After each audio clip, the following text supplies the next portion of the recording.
Hey, I'm Mark, and I'm going to kind of do a quick overview of my OBS settings for screen capturing of like Zoom calls and things like that. I don't use these kind of settings or screen capture for games, so if you're looking for that kind of stuff, don't use this tutorial. So I have enough cores that I could do it on the CPU, but it's a lot better to do on the GPU in terms of efficiency. As you can tell, it's using the encoder right now because I'm screen capturing, and it's not using too much of the 3D processing. It's actually using it for the look ahead kind of features. This is why I wouldn't use this for gaming screen capture, because it's actually using part of the GPU. So let me get into the settings. First off, I would say you want to have your display set to 1080p, because there's no sense screen capturing a Zoom call at 1440p or 4K since the quality isn't being sent you at those kind of resolutions. And so then you would have OBS and you would have your scene, and we'll go into these settings in a moment. But in these settings, I have it set to 1080p for this canvas. And then I have the frame rate set to only 30, just because most Zoom calls are only 30 frames per second anyway. So there's no reason to have extra frames that aren't being used for any bit of quality information. So from there, maybe we'll go into the encoding settings, which are in output and then recording. And since I have a NVIDIA graphics card, I'm using the NVIDIA NVENC encoder. This is the new one that came out February 2019 or something like that. If you have a NVIDIA graphics card, make sure your drivers are up to date so you can use the newer one because it enables QCP. And if you're using a AMD graphics, it depends on which version of the cards, but you should be able to do QCP now. But their settings are different, and I'm not going to go into those, even though I have a AMD graphics and NVIDIA graphics on this laptop. So for encoder, you have constant bit rate, and then QCP, and then variable bit rate, which I'll go into the differences between these two in a moment, and then lossless. I would say you want to choose between VBR if you have a machine that doesn't have QCP, which doesn't stand for this. It has a more complicated name, but it's basically quality or constant quality setting. So you set a level of quality and it will change the bit rate based on how much information it needs to stay at that level of quality. I was doing a test earlier. Do not record at 1. That is a bad setting. I'll actually show you the test that I did. So these are captures of the exact same information, but the quality setting was at like, I think 30 for this, which is the lowest quality, and at the highest, which is 1 for this.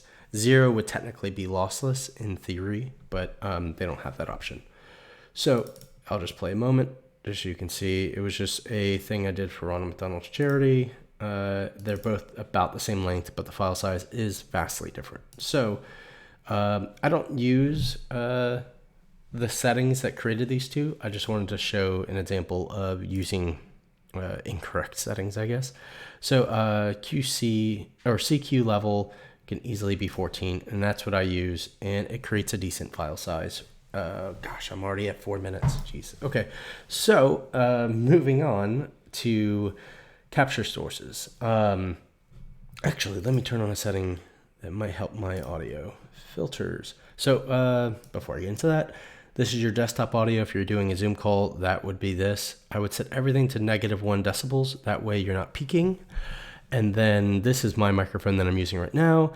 And I'm just going to add on the NVIDIA noise suppression. And hopefully you won't have to hear the pressure cooker in the background for my dinner for tonight. Or my mouse clicks. I'm clicking like crazy. I don't think you could hear that. But anyways, you shouldn't hear the train or anything else in the background with that on. You don't need to do this, by the way. It's just for quality purposes that I'm doing it. Okay, so I'm going to remove this window capture. Normally I have one in there for, so if you don't have one, click plus window capture. And then this is where you would, what is music.ui?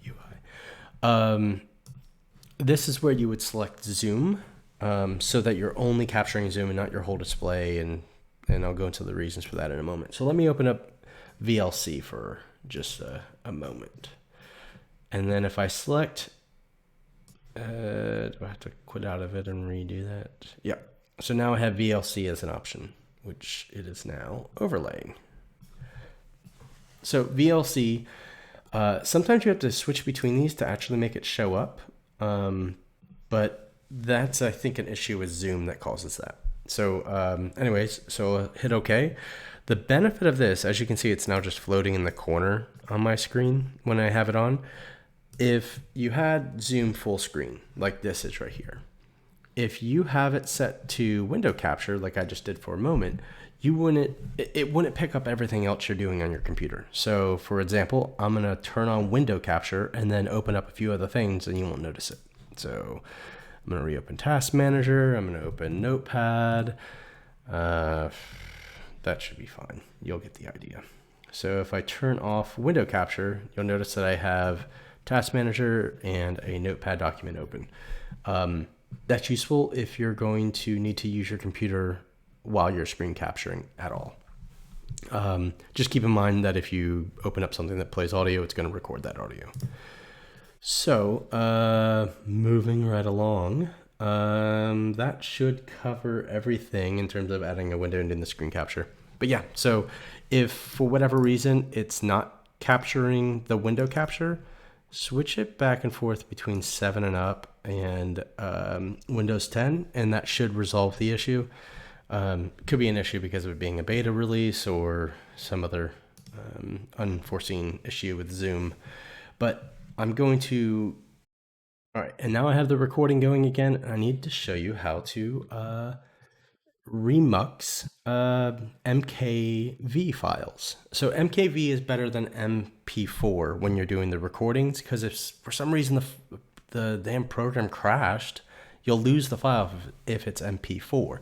But if it's MKV, the way that it writes to that file, you won't actually lose the information and you'll still have your video file. So let's see, the remix recordings. Oh geez, it's gonna be the most recent. Gosh, that got up to 80 megabytes already. Crazy. Okay, so we'll take that and hit remux. Okay, and I just want to show, it's actually kind of a small file considering it's almost 8 minutes long and it's 80 megabytes. It's pretty small. And then what we need to do is, I want to show you how to trim these down. So if I open this program called Lossless Cut, this will let us trim a video file. Let's say if we were recording a Zoom call and it records a lot at the end that we just don't need. This will help us remove all that junk because we forgot to, let's say, end the recording or something. So let me grab the file from a moment ago. Now this will not re-encode the file. It's actually just going to trim it at the keyframe points.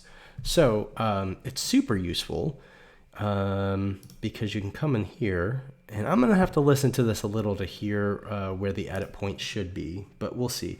But it lets you cut at the keyframe point and then delete all the garbage data after. That would be the rest of the video file. So let's see where this is at, because I think I should be pretty obvious of where I had it stop recording in theory thing in terms of adding a window into the screen capture. But yeah, so if for whatever reason it's not captured, so 7 and up, other thing works in the trimming. So you're gonna actually hear me in this section, but I'm going to cut this section out. So this is the section that I'm gonna cut out. So if you know, oh, I did it the wrong direction. Let's put that back at the beginning, keep that, and then somewhere around here, go to a next keyframe. So let's say we end the file there. I'm going to cut this section out, then show unforeseen issue with Zoom.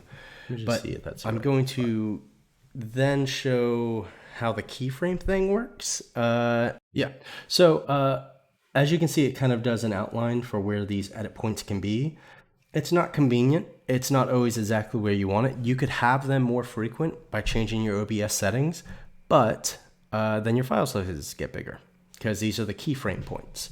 And this is why keyframes are important for streaming and for editing. But yeah, so let's go ahead and cut the file at this point. So let's export it. And you'll notice there's no re-encoding. So that's funny. That's the last class that I recorded anything with. So let's just do test 1 or test 1A. So keyframe cut and close. And export. So you'll notice that there was no re-encode time, like that didn't re-encode at all, but the file's slightly smaller and it has the new endpoint. Oh, I have this muted. But anyway, so the point is made. Now I'm going to show you how to combine files, because in order for you to see me doing this edit, I need to combine this file with that file. So let me do that. So first, let me create a new OBS recording. Okay, now I need to combine two files. So let me get rid of lossless cut because we're not using that right now. And let me go into OBS, and I actually need to remux the recording that we just did, which should be somewhere over here. Let me see what the file name was. So it's this one, this 20 megabyte one that ends in 11. Let's add that one because we have to convert or remux the MKV to an MP4. That way it's easier to share online and things like that. And then now that we have the two MP4s, we can combine them. So let's go back to lossless cut, since there is no re-encoding and we don't lose any quality or make the files larger. So in lossless cut, we need to go to tools, merge files, and then select the two videos that we had. So we had the one that we trimmed and then the one that we just remuxed. So we'll put those in the right order and then hit merge, and you'll notice that it's just kind of doing the reading from here. There's no actual re-encoding happening. And then we'll go to the folder, and you'll notice that this merged one is now the file size of those two previous files. And they've lossily been combined. And now I'll just end the video here and trim or merge this one onto the end of that one so you can see. But yeah, I use the lossless cut thing to combine the part 1 of a session and a part 2 of a session. So there isn't this long break in the middle. You could also use lossless cut to cut the middle part out, but I find this way easier and I have more control. So hopefully that covers all the settings and my method for screen capturing. And have a good day. And we're back. Sorry, I forgot to mention one more thing. If you need to record your screen, you probably want to click this.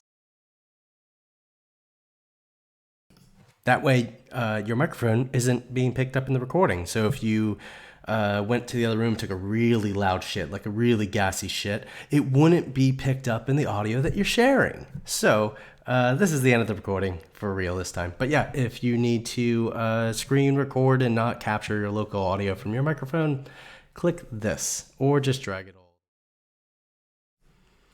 Anyways, hopefully that helps everyone, and if not everyone, one person.